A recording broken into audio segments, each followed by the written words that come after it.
Hello mga ka-travel! Ito na lang po ang inyong lingkod, si Travelits. Na-miss ko kayo, siguro naman ako ay na-miss nyo din.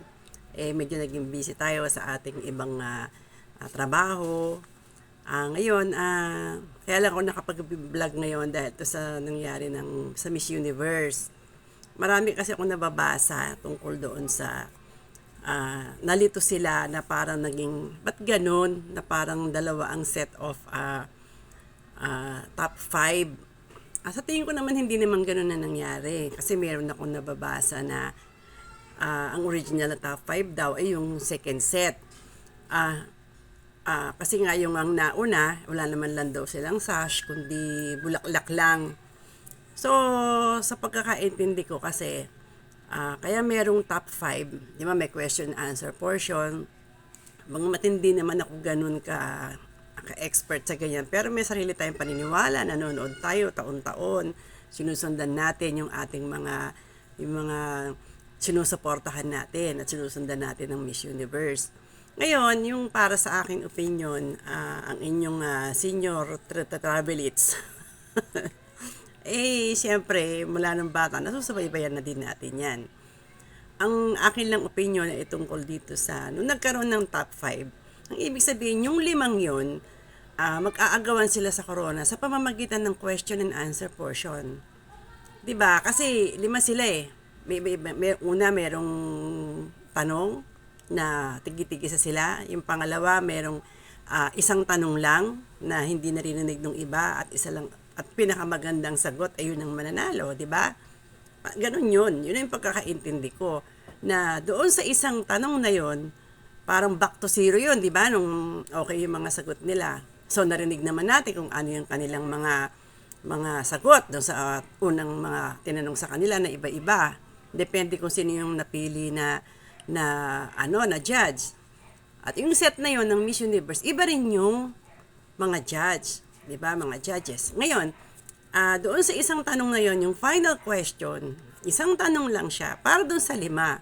Yung sa limang yon, yung pinakamagandang sagot, edi yun yung mananalo. Tama? So kaya nga merong first runner-up, yung pangalawa sa pinakamagandang sagot. Second runner-up, yun yung maganda rin yung sagot niya, pero mas magaling yung first runner-up. Pero mas magaling pa rin yung Miss Universe. Ganun ang nakita ko sa, yun ang paniniwala ko kasi sa Miss Universe na top 5 na ang nag-judge, yung pili na galing sa iba't ibang lugar. Kung 10 man sila, may kanya-kanyang tanong sila, may kanya-kanyang bet din yung mga yan. Siyempre, tao din naman yan at meron silang hinahangaan. Yun. Ang pinaggawan doon ay yung corona ng Miss Universe. Yun. So, sana pareho tayo ng opinion. Yung to kasi sarili kong opinion, kung meron po kayong comment, okay lang po kayo magko-comment. Di po ba? Pero bawal po ang bash. Kasi kung baga tayo, lahat naman tayo may sarili tayong opinion, paniniwala, kung paano natin nakita kung yung ginawa ng sa Miss Universe. So, nangyari, di ba, yun nga, nagiging matulog din yung Thailand, na obviously magaling din naman siya mag-English. Tutuusin mo nga dapat, pagka Miss Universe, lahat English eh. Parang nagiging unfair din pagka merong mga nagta-translate, di ba? May mga translator. So, lumabas tuloy na pang fourth lang si Venezuela. Pero kung direktong magaling siya mag-English, maaring maipaliwanag niya pa ng mas maayos yun kaysa sa may nagta-translate. Ako, mas ko yun eh. Mas okay sa akin yung ikaw na mismo ang sasagot. Diba? Minsan hindi naman nila mape-perfect ng translator. So, dapat yun ang inaaral din ng Venezuela. Yung mga Latino na hindi talaga nag-i-English. So, kuha sila na magaling mag-English, matalino, lahat na, package deal na. Ngayon, doon naman sa after, syempre nakoronahan na, ang nakita ko yung mga binigay na award doon kay Miss Miss Philippines, Miss Finland, Miss Peru, ang ganda rin At tapos si Miss Nigeria. Siguro kung hindi nag-back out si Miss South Africa, maaring siya ang ilagay doon. Bakit? Kasi first runner-up na si Miss Nigeria eh. So wala na lang sigurong doon dahil para doon sa part ng kanilang lugar nila, yung continent nila ng Oceania. Yun ang ano ko dating sa akin. So, kaya ang kinuha ay si Miss Nigeria din. Sa Philippines naman, kaya siya ang kinuha, hindi yung pampalubag loob. Kung hindi talagang siya naman talaga.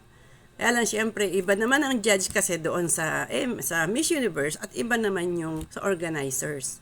Ito ang nakita ko sa organizers yun. Wala nang pakialam ang mga judges doon sa loob ng pageant. May nagsabi, bakit daw hindi isinabay? Hindi naman nangyayari yun eh. Runners up lang talaga yun, para pure. Eh di sana kinuha na nila na pinag-merge na lang nila yung nagustuhan ng organizer at saka ng judges sa MU. Pero hindi pwede. Para sa mga sponsorship, meron doon pinakamaganda ang skin. Special award yun. Dahil yun, ang nakita ng nag-sponsor. Parang ganun lang. Binigyan sila ng special award. Kaya para sa akin, okay lang din nangyari yon kasi hindi dapat isabay doon sa kundi matatapunan yung mga runners-up. Kasi nga naman sila daw walang sash, kundi flowers lang.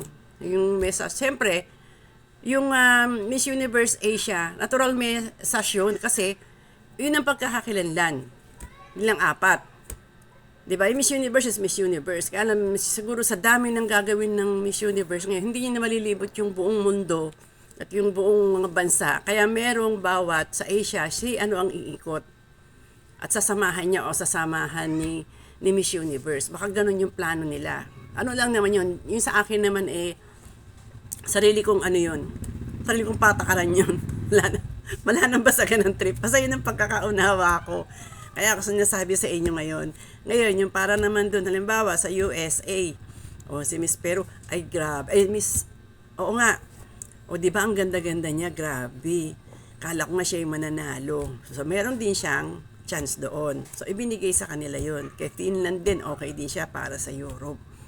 So, sa tingin ko, okay naman yun. Kaya nga lang, siguro parang na nangyari na dalawa ang naging top 5. Yung Miss Universe is Miss Universe na yan eh. So, nadagdagan na lang uli ng 4. May nagsasabi sana daw, yung runners-up daw, ginawa na lang daw ganun. Paso hindi nga pwede kasi kailangan din, marunong silang lahat mag-English. Yun ang napansin ko. Pupunta ka sa iba't ibang lugar. Kung ikaw ay Venezuela at ikaw ay sa US, may translator ka pa? Parang hindi naman tamang sabihin kung saan ka pupunta, like meron laging nagtatranslate para sa'yo. Kaya dapat, ako isa sa suggestion lang naman, suggestion, na sana lahat marunong mag-English. Question and answer portion na iintindihan ng lahat. Kasi yung translator, pwede niyang pagandahin pa yun yung sagot niya. Kasi bakit? Hindi naman natin naiintindihan lahat Pabor sa nakakaintindi sa kanila. Di ba? Paano naman tayo hindi nakakaintindi? So, yun. Ganun lang ang aking perception. Yan. Di kanya-kanya tayong perception sa buhay at paniniwala. Para sa akin, okay lang din yung nangyari na yun. Kasi, yun na yun nasa nila nakaprogram na yun For sure. At yung 4 na bigyan ng mga organizers doon sa conference ng Miss Universe after nung event, lahat sila marunong mag-English. So kahit saan mo sila dalhin, sino man ang kaharap nila, makakapag-communicate sila. Kaya congratulations sa inyong lahat. Philippines galing mag-English, diba? Doon pa lang sa prelim, alam na nila, meron na silang napili. So, ganun ang aking pagkakaunawa. Para po sa akin, yun lang po ang aking anong tawag doon? Yun ang aking opinion. Yun.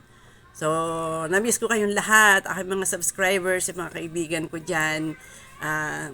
Medyo naging busy lang naman ang lola nyo. Siyempre, ngayon medyo okay na. At shout out po sa inyong lahat ang nakikinig, lahat ng mga nakamiss. Mag-hi, hello lang kayo dyan sa comment section. Pwede naman kayong sumang-ayon. Wala na pong bashing kasi tapos na yun Kumbaga kanya-kanyang opinion lang naman tayo at kung paano na ang pagtanggap natin dun sa nangyari, di ba?